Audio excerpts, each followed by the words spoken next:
আমরা যারা সেখানে উপস্থিত হয়েছি, আমার শরীরে এখনো পশম দাঁড়িয়ে গিয়েছে। আপনারাও যদি সেখানে উপস্থিত হতেন, আপনারাও দেখতেন যে বানবাসী মানুষের কি আত্মনা, যারা যাকাত দিত, আজকে তারা যাকাত খাওয়ার জন্য সেই যাকাতটুকু পর্যন্ত পাচ্ছে না। এমন এক অবস্থা বাংলার জমিনে সৃষ্টি হচ্ছে, আল্লাহই ভালো জানেন। আমরা যেটা শুনেছি, পার্শ্ববর্তী অঞ্চল, আমাদের পার্শ্ববর্তী রাষ্ট্র, যাকে আমরা বন্ধু রাষ্ট্র ভারত মনে করেছি, সে পূর্ব ঘোষণা ছাড়াই আমাদের বাংলার জমিনের উপরে এই জুলুম করেছে। এই জন্য আমার এখন মনে পড়ছে আমাদের বাংলাদেশের বিখ্যাত ইসলামিক স্কলারের কথা, যিনি বলেছিলেন যে ভারত, তোমাদের জনগণ বেশি আছে, শক্তি বেশি আছে, সাহস তোমাদের বেশি আছে, তোমাদের টাকা পয়সা প্রাচুর্য আমার বাংলার জমিন থেকে তোমাদের সব কিছুই বেশি, কিন্তু মনে রেখো বাংলার জমিনের মানুষের একটা এমন একটি শক্তি আছে যা টাকার চেয়েও বেশি, যা অর্থের চেয়েও বেশি, জনগণের চেয়েও বেশি, রাষ্ট্রের চেয়েও বেশি। বাংলার জমিনের তৌহিদি জনতার এমন একটি ইমানি শক্তি, সেই ইমানি শক্তির জোয়ারে কোনো জুলুম বাংলার জমিনে টিকবে না ইনশাআল্লাহ। আলহামদুলিল্লাহ আমরা লক্ষ্য করেছি, আমার এই ভাইয়েরা, আমার ছোট্ট শিশুরা, আমার ছাত্র সমাজ, আমার যুব সমাজ, আমার ওলামা একরাম, আমরা সকলে সম্মিলিত প্রয়াসে যেইভাবে আলহামদুলিল্লাহ কাজ করে যাচ্ছে, আমরা আরো আশাবাদী ইনশাআল্লাহ। আজকের বয়ানের পরে, আজকের আলোচনার পরে আমরা সকলেই যার যার অবস্থান থেকে ব্যক্তিগত উদ্যোগে, সকলের সম্মিলিত প্রয়াসে আমরা সকলেই তাদের কাছে ছুটে যাব, আল্লাহর কাছ থেকে রহমতের আশা করে ইনশাআল্লাহ। الذي أرسله الله تعالى بالحق بشيرا ونذيرا وداعيا إلى الله بإذنه وسراجا منيرا. فقد قال الله تبارك وتعالى في كلامه المجيد وفرقانه الحميد: أعوذ بالله من الشيطان الرجيم. بسم الله الرحمن الرحيم. إن الله وملائكته يصلون على النبي يا أيها الذين آمنوا صلوا عليه وسلموا تسليما.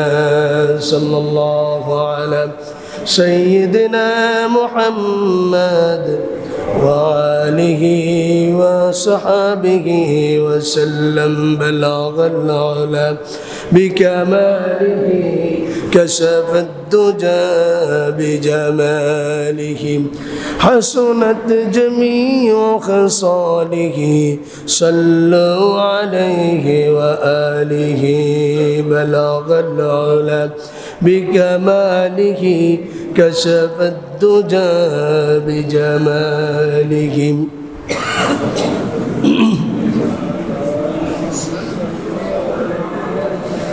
هو الحبيب الذي ترجى شفاعته لكل هول من الأخوال مقتحم. بلغ العلا بكماله كشف الدجى بجماله حسنت جميع خصاله. صلوا عليه وآله. معزز محترم हज़रत मुसल्लियान किराम दिगर मुरब्बियान आज़म, মহান আল্লাহ পাক পরওয়ারদিগার আলমের দরবারে অসংখ্য অগণিত শুকরিয়া আদায় করছি যে আল্লাহ সুবহানাহু ওয়া তাআলা আমাদের সকলকে আল্লাহ পাকের গুরুত্বপূর্ণ ফরিজা বান্দার উপরে সেই পবিত্র জুমার নামাজ আদায় করার জন্য পবিত্র জুমার মসজিদে উপস্থিত হওয়ার তৌফিক ইনায়েত করেছেন। এই জন্য সে রব্বুল ইজ্জত ওয়াল জালালের দরবারে শুকরিয়া আদায় করছি, সকলে বলছি আলহামদুলিল্লাহ। পাশাপাশি দুঃখ প্রকাশ করছি বাংলার জমিনের বিভিন্ন অঞ্চলে বন্যা কবলিত যে অসহায় মানুষগুলো এখনো যারা খুবই অসহায়ত্বের শিকার, আল্লাহ রাব্বুল আলামিনের কাছে দোয়া করে যেন আল্লাহ রাব্বুল আলামিন অতি দ্রুত খুব অল্প সময়ে আল্লাহ পাক সকলকে মুক্তির ব্যবস্থা করে দিন, হেফাজত করুন, বলুন আমিন। এবং দোয়া করছি যেই ভাই এবং বোনেরা এই বন্যায় ক্ষতিগ্রস্ত হয়ে নিজেদের প্রাণ, নিজেদের জান উৎসর্গ করেছেন, বিসর্জন করেছেন, আমরা আল্লাহর কাছে দোয়া করি আল্লাহ পাক তাদের এই মৃত্যুকে শাহাদাতের মৃত্যু হিসেবে কবুল আর মঞ্জুর করে নিন, আমিন। আজ আমি আপনাদের সম্মুখে দুঃখ ভারাক্রান্ত হৃদয় নিয়ে উপস্থিত হয়েছি পবিত্র কোরআন সুন্নাহর আলোকে দু চারটি কথা বলার জন্য। এজন্য আমি আমার কোরআন সুন্নাহর আলোকে আজকের আলোচনা নির্ধারণ করেছি বন্যার্তদের জন্য, বানবাসী, বন্যা কবলিত অঞ্চলের মানুষের জন্য আমাদের করণীয় কি, আমরা কি করতে হবে, সে বিষয় নিয়ে আপনাদের সম্মুখে আলোচনা উপস্থাপন করার জন্য মহান রব্বুল আলামিনের পবিত্র কোরআনের একটি আয়াত আপনাদের সামনে উপস্থাপন করছি। এই মর্মে আল্লাহ রব্বুল আলামিন ঘোষণা করে বলেন, কুনতুম খায়রা উম্মাতিন উখরিজাত লিন-নাস তা'মুরুনা বিল মা'রুফ ওয়া তানহাউনা 'আনিল মুনকার। মহান রব্বুল আলামিন বলেন, দুনিয়ার মানুষেরা রে, আমি আল্লাহ সুবহানাহু ওয়া তাআলা তোমাদের সকলকে সৃষ্টি করে আমি আল্লাহ তোমাদেরকে শ্রেষ্ঠ উম্মতের সার্টিফিকেট দান করেছি। আমি আল্লাহ সুবহানাহু ওয়া তাআলা হযরত আদম আলাইহিস সালাতু ওয়াস সালামের যুগের উম্মতকে সেই যুগ থেকে নিয়ে আমার প্যারা নবী মুহাম্মদুর রাসূলুল্লাহ সাল্লাল্লাহু আলাইহি ওয়াসাল্লামের যুগ আগ পর্যন্ত আমি কোন উম্মতকে শ্রেষ্ঠ উম্মত ঘোষণা করিনি। আমি আল্লাহ রাব্বুল আলামিন এই উম্মতে মুহাম্মদিয়াকে শ্রেষ্ঠ উম্মত ঘোষণা করেছি। সুবহানাল্লাহ। শ্রেষ্ঠ উম্মতের দায়িত্ব শ্রেষ্ঠ, যে বড় তার দায়িত্ব কি বড়। আল্লাহ রাব্বুল আলামিন আমাদেরকে ঘোষণা করে বলেন, তোমাদেরকে যে সার্টিফিকেট দিয়েছি, শ্রেষ্ঠত্বের সার্টিফিকেট আমি আল্লাহ তোমাদেরকে দান করেছি। এর একটি কারণ হলো উখরিজাত লিন-নাস, তোমাদেরকে আমি আল্লাহ রাব্বুল আলামিন মানবতার কল্যাণের জন্য পাঠিয়েছি, সৃষ্টি করেছি। সুবহানাল্লাহ। যেখানে দুস্থ মানবতা, যেখানে কোনো তাগুতের আঘাতে মানবতা জর্জরিত হবে, যে অঞ্চলে শিরিক, যে অঞ্চলে বিভিন্ন ধরনের জুলুমের শিকার মানুষ হবে, মাজলুম হবে, এই মজলুম মানুষগুলাকেও যেমন নাকি জালেমকে শেষ করে দিয়ে সেই মজলুমের পক্ষে দাঁড়ানোর জন্য, তেমনি ভাবে কোনো দুর্যোগ, পার্শ্ববর্তী কোনো রাষ্ট্রের কোনো দুশ্মনী এবং আসমানি কোনো বালা মুসিবত যদি মানুষ ক্ষতিগ্রস্ত হয়, মুসিবতগ্রস্ত হয়, আমি আল্লাহ রাব্বুল আলামিন তাদের কল্যাণে তোমরা যার হাতে যা আছে তা নিয়ে তাদের কাছে ছুটে যাওয়ার জন্য আমি আল্লাহ তোমাদেরকে শ্রেষ্ঠ উম্মত, শ্রেষ্ঠ সার্টিফিকেট ঘোষণা করেছি। সুবহানাল্লাহ। আমাদের কাজ হচ্ছে, আমরা তো সেই নবীর উম্মত যেই প্যারা নবী রাসূল করিম সাল্লাল্লাহু আলাইহি ওয়াসাল্লাম উম্মতের সব সময় দুঃখ দুর্দশাগ্রস্ত, ক্ষতিগ্রস্ত, মুসিবতগ্রস্ত উম্মতের পাশে রাসূল করিম সব সময় দাঁড়িয়ে এই কথা উচ্চারণ করেছেন, যদি কোথাও কোনো একজন মানুষ অসহায় থাকে, আমি নবী যেমন তাদের সাহায্যার্থে এগিয়ে যাব, যারা আমার উম্মত দাবি করবে তারাও আমার সেই উম্মতের সাহায্যার্থে এগিয়ে আসবে। সুবহানাল্লাহ।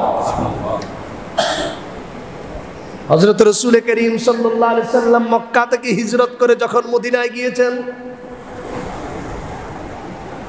এই মুহাজির সাহাবীদের সকল কিছু ছেড়ে দিয়ে স্ত্রী, বাল বাচ্চা, সমস্ত ধরনের ধন সম্পদ সকল কিছু একমাত্র ইসলামের জন্য স্যাক্রিফাইস করে, ইসলামের জন্য ত্যাগ স্বীকার করে, উৎসর্গ করে সব কিছু ছেড়ে দিয়ে রাসূল করিম সাল্লাল্লাহু আলাইহি সাল্লামের আহ্বানে দিন বাঁচানোর জন্য, ঈমান বাঁচানোর জন্য, ইসলাম বাঁচানোর জন্য তারা মদিনায় হিজরত করে চলে গিয়েছে।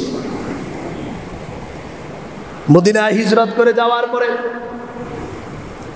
হযরতে সাহাবা একরামের মধ্যে যে সৌহার্দ্যপূর্ণ আচরণ রাসূল করিম সাল্লাল্লাহু আলাইহি সাল্লাম দেখিয়েছেন, সর্বপ্রথম এই অসুস্থ, এই ভারাক্রান্ত হৃদয়ের মানুষ যাদের ফ্যামিলি সাথে নেই, শুধুমাত্র একা, মক্কায় তাদের সবই ছিল, মদিনায় হিজরত করার পরে কিচ্ছুই তাদের নেই। যে সবচেয়ে বড় লোক ছিল, যে যাকাত দিত, সে যাকাত খাওয়ার উপযুক্ত হয়েছে মদিনায়। যে মানুষকে দান করত, সে আজকে মানুষের দান গ্রহণ করার জন্য সে পথে দাঁড়িয়ে আছে। এমন অবস্থার সম্মুখীন হযরত রাসূল করিম সাল্লাল্লাহু আলাইহি সাল্লাম ইমানদার সাহাবীদেরকে নিয়ে মদিনার মধ্যে আনসার সাহাবীদেরকে নিয়ে বৈঠক করলেন, মিটিং করলেন, আর মুহাজিরদের বসলেন। রাসূল করিম সাল্লাল্লাহু আলাইহি ওয়াসাল্লামের সেই দৃশ্য, সেই চিত্র ইমাম বুখারী রাহমাতুল্লাহি আলাইহি তার কিতাব সহিহ বুখারীর মধ্যে কিতাবু মানাকিব আসহাবিল আনসার, কিতাবুল মানাকিব, এইভাবে কিতাবু মানাকিবিল আনসারে 3781 নম্বর হাদিসে স্পষ্ট ভাষায় উল্লেখ করেছেন যে রাসূল করিম সাল্লাল্লাহু আলাইহি সাল্লাম কিভাবে মুহাজির এবং আনসারের মাঝে ভ্রাতৃত্বের বন্ধন সৃষ্টি করে দিয়েছেন। সুবহানাল্লাহ। এই মর্মে মনে পড়ে রাসূলের সে হাদিস, হযরতে আনাস রাদিয়াল্লাহু তাআলা আনহু বলেন, রাসূল করিম সাল্লাল্লাহু আলাইহি ওয়াসাল্লাম হযরতে আব্দুর রহমান ইবনে আউফ রাদিয়াল্লাহু তাআলা আনহুকে হযরতে মদিনার সবচেয়ে বড় ধনী সাহাবী, আনসারী সাহাবী হযরতে সাদ ইবনে রবি রাদিয়াল্লাহু তাআলা আনহুর সাথে ভ্রাতৃত্বের বন্ধন সৃষ্টি করে দিয়েছে। নাম্বার 2, হযরতে সালমান ফারসি রাদিয়াল্লাহু তাআলা আনহুর সাথে হযরতে আবু দারদা রাদিয়াল্লাহু তাআলা আনহুর মাঝে ভ্রাতৃত্বের বন্ধন সৃষ্টি করে দিয়েছে।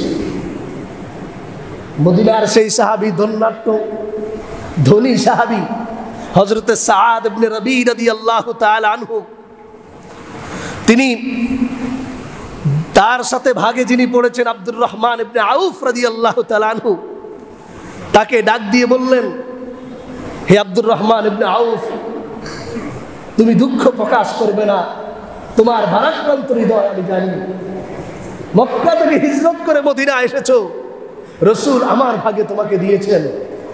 এই মুহূর্তে আমার করণীয় হলো পুরা মদিনার মধ্যে আমার যত সম্পদ আছে, যত শিল্প রয়েছে, আমি আল্লাহর রাসূলের নির্দেশে আমি একমাত্র আল্লাহর সন্তুষ্টির জন্য আমি আমার সকল সম্পদকে আমার এবং তোমার মাঝে সমানভাবে বন্টন করে দিচ্ছি। সুবহানাল্লাহ। শুনো, আমার 2 জন স্ত্রী আছে মদিনার মধ্যে, আমার এই 2 জন স্ত্রী যাকে তোমার ভালো লাগে, তুমি যদি মনে করো আমি একজন স্ত্রীকে তালাক দিয়ে আমি তোমাকে, যেহেতু তুমি একজন যুবক, তোমারও যৌনিক চাহিদার প্রয়োজন রয়েছে, আমি আল্লাহর ওয়াস্তে আল্লাহর সন্তুষ্টির জন্য আমার একজন স্ত্রীকে তালাক দিয়ে আমি তোমার সাথে সেই স্ত্রীকে বিয়ে দিতে চাই। আল্লাহু আকবার। স্পষ্ট বিশ্ববিখ্যাত কিতাব সহিহুল বুখারী, সেই ইমাম বুখারী আলাইহির রাহমা, তার সেই বুখারী শরীফের মধ্যে স্পষ্ট ভাষায় এই বর্ণনা জাতির সামনে তুলে ধরে তিনি বলেছেন, কিতাবু মানাকিবিল আনসারে, এবং তিরমিজি শরীফের মধ্যে হাদিস এসেছে যে প্যারা নবী রাসূল করিম সাল্লাল্লাহু আলাইহি সাল্লাম এইভাবে মক্কা থেকে হিজরতকারী সকল মুহাজির সাহাবী এবং আনসার সাহাবীদের মাঝে ভ্রাতৃত্বের বন্ধন সৃষ্টি করে দিয়ে গোটা মদিনার মধ্যে এমনভাবে ইসলাম, যে ইসলাম ছিল মজলুম, যেখানে ছিল মজলুম মানবতা, সেই মদিনা থেকেই এই ভ্রাতৃত্বের বন্ধন সৃষ্টি হওয়ার কারণে, একে অপরকে সুযোগ দেওয়ার কারণে এক ভাই আর এক ভাইয়ের পাশে দাঁড়ানোর কারণে গোটা মদিনা থেকে সারা বিশ্বে ইসলামের সেই সোনালী পতাকা উড্ডীন হয়েছে, বলেন সুবহানাল্লাহ। সুতরাং ভাইয়ের আমার, আজকে আমার আছে, আমার পাশের ভাইয়ের নেই। আজকে আমি সুখে শান্তিতে বসবাস করছি, কিন্তু আফসোসের সাথে বলতে হয়, আমরা যারা সেখানে উপস্থিত হয়েছি, আমার শরীরে এখনো পশম দাঁড়িয়ে গিয়েছে। আপনারাও যদি সেখানে উপস্থিত হতেন, আপনারাও দেখতেন যে বানবাসী মানুষের কি আত্মনা, যারা যাকাত দিত, আজকে তারা যাকাত খাওয়ার জন্য সেই যাকাতটুকু পর্যন্ত পাচ্ছে না। এমন এক অবস্থা বাংলার জমিনে সৃষ্টি হয়েছে, আল্লাহই ভালো জানেন।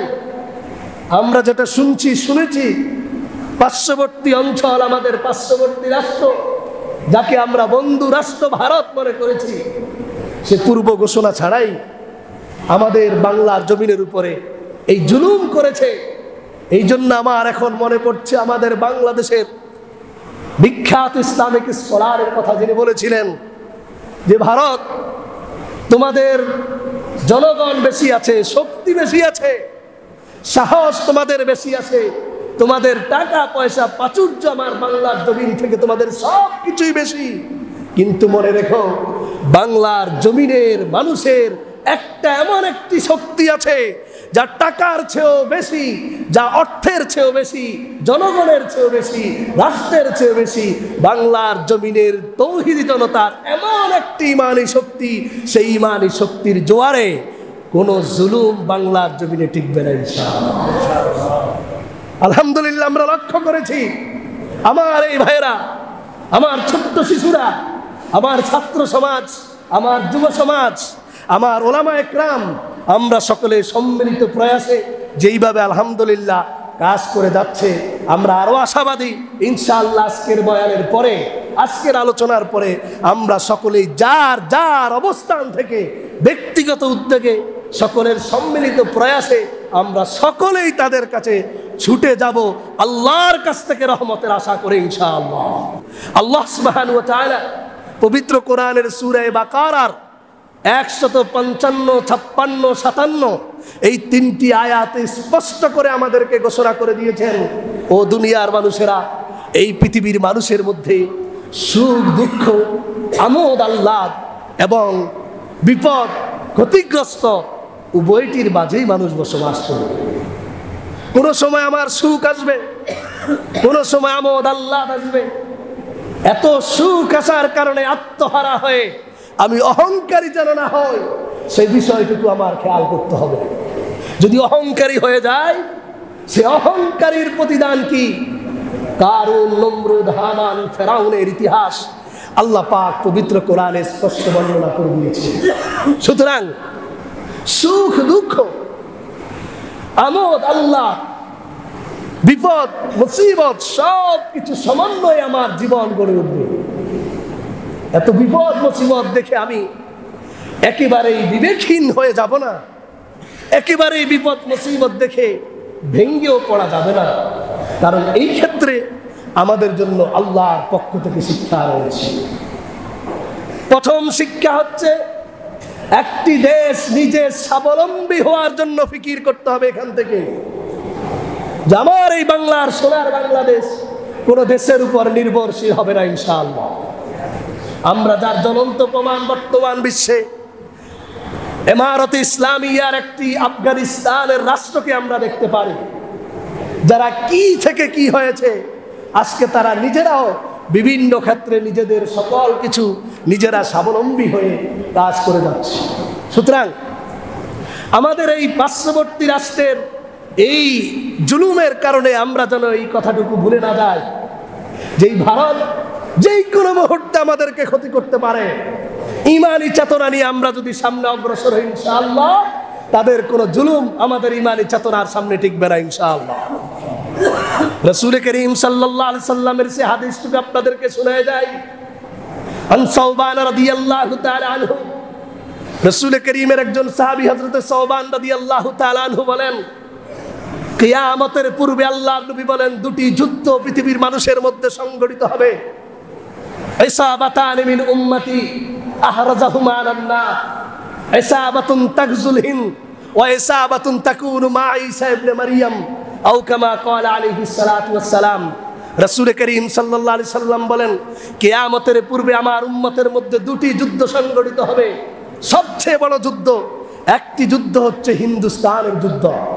এই হিন্দুস্তানের যুদ্ধে অসংখ্য অগণিত মুসলমান শাহাদাত বরণ করবে। এই শাহাদাতের বিনিময়ে যারাই শহীদ হয়ে যাবে, আল্লাহ পাক তাদের উপর জাহান্নামের আগুনকে হারাম করে দিবে। আল্লাহু আকবার। অর্থাৎ জান্নাত ওয়াজিব হয়ে যায়। সেই হিন্দের যুদ্ধ যে কোনো মুহূর্তে হয়তোবা হতে পারে। আমরা ইমানদাররা ইমানি চেতনা নিয়ে সামনে অগ্রসর হতে হবে। এই হিন্দুস্তানের সাথে মুসলিম উম্মার লড়াই হবে রাসূলের ভবিষ্যৎবাণী। আরেকটি যুদ্ধ হবে সারা পৃথিবীর মধ্যে দাজ্জালের সাথে হযরতে ঈসা আলাইহিস সালাতু ওয়াস সালামের সাথে। সেই যুদ্ধ যে ইমানদাররা শরীক হবে, শহীদ হবে, শরীক হবে, আল্লাহ রাব্বুল আলামিন তাদেরকেও শাহাদাতের মর্যাদা অর্জন করিয়ে জাহান্নামের আগুন তাদের জন্য হারাম করে দিয়ে জান্নাতকে ওয়াজিব করে দিবেন বলেন সুবহানাল্লাহ। সুতরাং ভাইরা আমার, আমাদের সকল বিপদ আপদ সামনে আসবে। দুঃখ অসহায় মানুষদের কাছেও দাঁড়াতে হবে। তোমাদের একটাই থাকবে, তোমাদের চাবি একটাই থাকবে, তোমাদের উদ্দেশ্য এই পরীক্ষা একমাত্র আল্লাহর পক্ষ থেকে আসছে। এই জন্য আল্লাহ রাব্বুল আলামিন পরবর্তী আয়াতে বলেন, ওয়াবাশশিরিস সাবিরিন আল্লাযীনা ইযা আসাবাতুহুম মুসিবা قالوا إنا لله وإنا إليه راجعون। মহান রব্বুল আলামিন বলেন, বান্দারে আমার, এমন কঠিন পরীক্ষা যখন তোমাদের সামনে আসবে, এই কঠিন পরীক্ষায় তুমি ভেঙ্গে পড়া চলবে না, ভেঙ্গে পড়তে পারবে না। বরং এই মুহূর্ত, যেই মুহূর্ত তোমার সামনে আসবে, সেই মুহূর্ত তুমি আল্লাহর দরবারে নিজেকে সঁপে দিয়ে বলবা, মাওলা আমি তো তোমার পরীক্ষার উপযুক্ত নই, রব্বুল আলামিন তুমি আমাকে পরীক্ষা করছো, তারপরও ধৈর্য ধরছি, এই পরীক্ষার বিনিময়ে তুমি আমাকে উত্তম প্রতিদান দিয়ে দাও। আল্লাহু আকবার। আল্লাহ রাব্বুল আলামিন বলেন, এই পরীক্ষায় যদি সবর অর্জন করতে পারে, উলাইকা আলাইহিম সালাওয়াতুম মির রাব্বিহিম ওয়া রাহমাহ, আল্লাহ পাক এদের উপর রহমত নাজিল করবেন। আল্লাহ রাব্বুল আলামিন বলেন, এরাই হলো সঠিক পথপ্রাপ্ত। সুতরাং ভাইরা আমার, এই পরীক্ষা আমাদের মাঝে আসবে, এই পরীক্ষাও আমরা উত্তীর্ণ হতে হবে। এই পরীক্ষায় উত্তীর্ণ হয়ে আমরাও সামনে এগিয়ে যেতে হবে। রাসূল করিম সাল্লাল্লাহু আলাইহি সাল্লাম আমাদেরকে যেই 1 নম্বর কর্মসূচি আমাদের ঘোষণা করেছেন, আল্লাহ নবী বলেন, কালান নবিয়্যু সাল্লাল্লাহু আলাইহি সাল্লাম বলেন, ইজা হাযাবাহু আমরুন ফাসাল্লা। রাসূল করিম সাল্লাল্লাহু আলাইহি সাল্লাম বলেন, যখন এমন কোনো মুসিবত আসবে, তোমরা যারা বানবাসী, বন্যার্থ, তোমরা যদি সুযোগ থাকে তোমরা নামাজে দাঁড়িয়ে যাও, আল্লাহর কাছে সাহায্য চাও, অথবা যেখানে এই সুযোগও যদি না থাকে, আল্লাহর দরবারে তোমরা দোয়া আর ইস্তিগফার করতে থাকো। অন্যরাও তোমরা নামাজে দাঁড়িয়ে তাদের জন্য দোয়া করো। হাদিসে এসেছে, রাসূল করিম সাল্লাল্লাহু আলাইহি সাল্লাম বলেছেন, যদি এইভাবে দোয়া দাঁড়িয়ে থাকে, ইনশাআল্লাহ সুম্মা ইনশাআল্লাহ, যা ক্ষতি হয়েছে বাংলার, এর চেয়ে বেশি উপকার আল্লাহ আসমান থেকে করে দিবেন। ঘোষণা কার? আমাদের চোখের সামনে দেখা যায়। এখানে অনেকের সব কিছু চলে গিয়েছে, আমার আল্লাহ বলেন, তুমি ধৈর্য ধারণ করো, আমি আল্লাহ ইশারাতে, মুহূর্তেই আমি আল্লাহ সকালবেলার ধনীকে ফকির বানিয়ে দিতে পারি, আর সকালবেলার ফকিরকে ধনী বানিয়ে দিতে পারি। আল্লাহু আকবার। এই ক্ষমতা আল্লাহর আছে না নাই? তৃতীয় নম্বর, আমাদের যেই কাজ হবে, আমরা নামাজের সাথে সাথে, আমরা নফল নামাজ সালাতুল হাজাতের সাথে সাথে আমরা দোয়া পড়ব, আল্লাহুম্মা হাওয়ালাইনা ওয়ালা আলাইনা, আল্লাহুম্মা আলাল আকাম ওয়াল আজাম ওয়াদ-দিরাব ওয়া বুতুনিল আওদিয়া ওয়া মানাবিতিশ শাজার। এই দোয়াগুলো আমরা মুখস্থ করব এবং এই দোয়াও আমরা পড়ব, আল্লাহুম্মা লা তাকতুলনা বিগাদাবিক ওয়ালা তুহলিকনা বিআযাবিক ওয়াআফিনা ক্বাবলা যালিক। এবং এই সাথে আমরা আরো যতগুলা দোয়া আছে, আমরা দোয়াগুলো যদি আদায় করি, আল্লাহ রাব্বুল আলামিন বলেন, আমি আল্লাহ তোমাদের উপর রহমত নাজিল করে দিব। বলেন সুবহানাল্লাহ। কারণ পবিত্র কোরআনে আল্লাহ রাব্বুল আলামিন আয়াত নাজিল করে দিয়ে বলেন, وما كان ربك ليهلك القرى بظلم وأهلها مصلحون আল্লাহ রাব্বুল আলামিন পবিত্র কোরআনের সূরা হুদের 117 নম্বর আয়াতে আল্লাহ রাব্বুল আলামিন ঘোষণা করে বলেন, আল্লাহ পাক কোন জুলুমের কারণে কোন গ্রামকে কোন জনপদকে আল্লাহ ধ্বংস করেন না যতক্ষণ পর্যন্ত ওই জনপদ ওই গ্রামের অধিবাসীরা আল্লাহর কাছে সাহায্য প্রার্থনা করে। ما كان الله ليعذبهم وأنت فيهم وما كان الله معذبهم وهم يستغفرون الله أكبر বলেন। মহান রব্বুল আলামিন বলেন, নবী হ্যাঁ আপনি যে অঞ্চলে আছেন এই অঞ্চলে আমি আল্লাহ আযাব দিয়ে জাতিকে ধ্বংস করব না, যতদিন আপনি থাকবেন তাদেরকে আমি আল্লাহ ধ্বংস করব না। এই কথা বলে আল্লাহ রাব্বুল আলামিন পরবর্তী আয়াতের অংশে ঘোষণা করে বলেন, ওয়ামা কানাল্লাহু মুআদ্দিবাহুম ওয়া হুম ইস্তাগফিরুন। আমার বান্দা যখন ইস্তিগফার করতে থাকে, আমি আল্লাহর কাছে সাহায্য প্রার্থনা করতে থাকি, আমি আল্লাহ তাদেরকে আযাব দিয়ে শেষ করে দেই না। বলেন সুবহানাল্লাহ।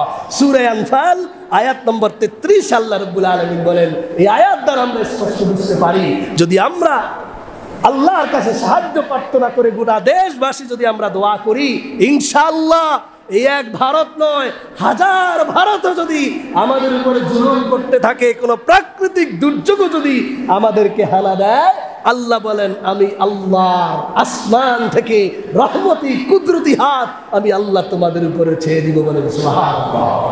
অন্য হাদিসে রাসূল করিম সাল্লাল্লাহু আলাইহি ওয়াসাল্লাম বলেন, মান লাযিমাল ইস্তিগফার জাআলাল্লাহু লাহু মিন কুল্লি দাইকিম মাখরাজা ওয়া মিন কুল্লি হাম্মিন ফারাজা। আল্লাহর নবী প্যারা নবী রাসূল করিম সাল্লাল্লাহু আলাইহি ওয়াসাল্লাম ঘোষণা করে বলেন, কোন ব্যক্তি যদি ইস্তিগফারকে লাজিম বানায় নেয়, কোন মুসিবত হলে মুসিবতগ্রস্ত হলে সাথে সাথে যদি ইস্তিগফার পড়ে আল্লাহর কাছে দোয়া করে নামাজ পড়ে, আল্লাহ রাব্বুল আলামিন বলেন জাআলাল্লাহু লাহু মিন কুল্লি দাইকিম মাখরাজা। সকল সংকীর্ণতা থেকে আল্লাহ রাব্বুল আলামিন তাকে উত্তম ব্যবস্থা করে দিবেন। এমনকি আল্লাহ রাসূল ঘোষণা করেন অমিন কুল্লি হাম্মিন ফারাজা, যত মুসিবত আর পেরেশানি আছে আল্লাহ পাক সকল মুসিবত পেরেশানিকে দূর করে দিবেন। বলেন সুবহানাল্লাহ। এই হাদিস এবং এই পবিত্র কোরআনের আয়াতের আলোকে আমরা স্পষ্টভাবে বুঝতে পারি অবশ্যই অবশ্যই আমরা আল্লাহর থেকে আমরা মুখ ফিরিয়ে নিতে পারবো না ইনশাআল্লাহ। সব সময় কার দিকে আমরা রুজু হব? আর রুজু ইলাল্লাহ ওয়া তাদাররু ইলাল্লাহ, একমাত্র আল্লাহর দিকে যদি আশা করে বান্দা, পৃথিবীর কোনো শক্তি এই বান্দার ক্ষতি করতে পারবে না ইনশাআল্লাহ। তার কারণ আমরা দেখেছি হযরতে কি বলে ইউনূস আলাইহিস সালাতু ওয়াস সালাম, ত্রিমুখী অন্ধকার, সেই ত্রিমুখী অন্ধকারে পড়ে আমার সে আল্লাহ রাব্বুল আলামিনকে বুঝে ভুলেননি। এক অন্ধকার হলো রাত্রের অন্ধকার, আরেক অন্ধকার হলো সমুদ্রের অন্ধকার, আরেক অন্ধকার হলো মাছের পেটের অন্ধকার।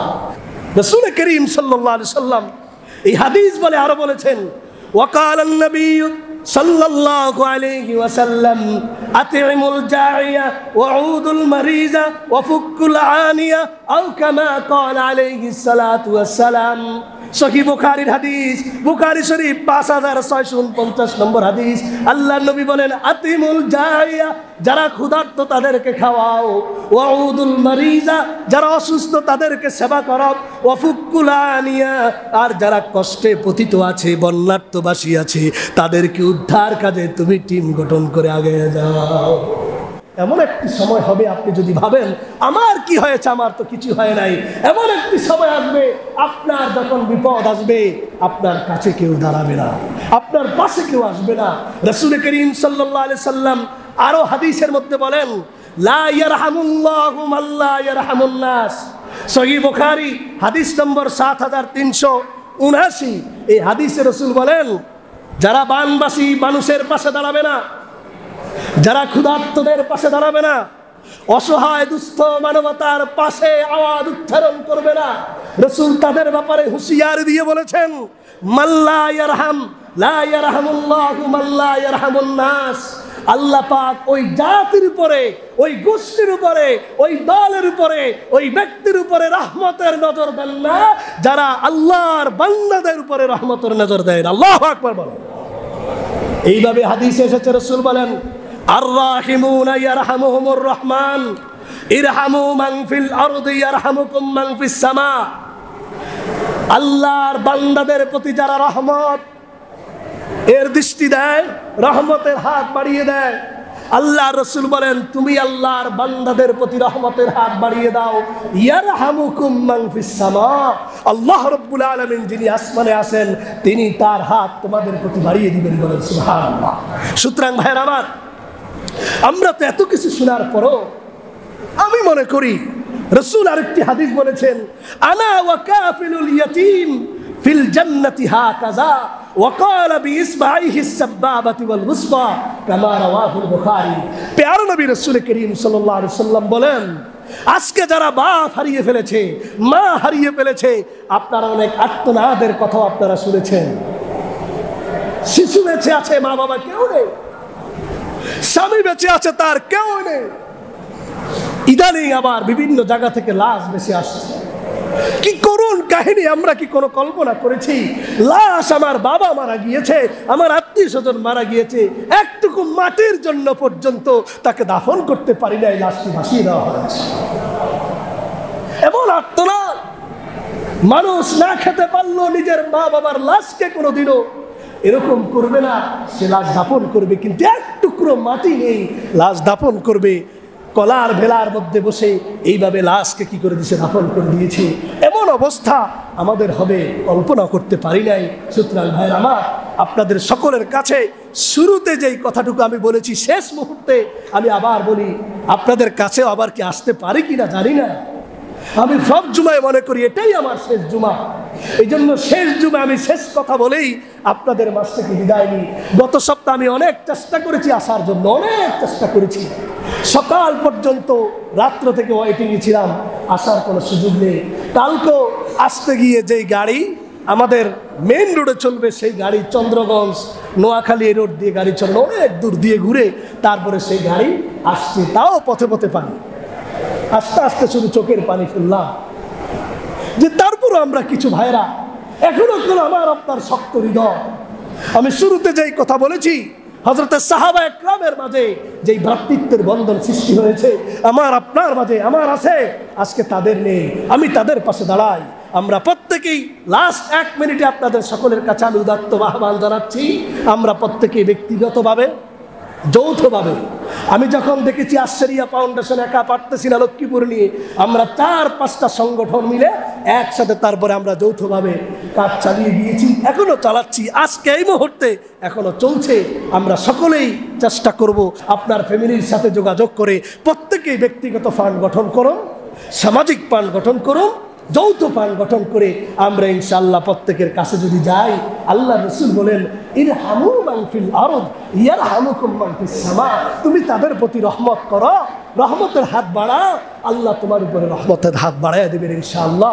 সম্মানিত সকল মুসল্লি ভাইদের কাছে আমার আজকের এই আহ্বান, আজকের এই উদাত্ত আহ্বান জানিয়ে আমি আমার আলোচনা শেষ করছি।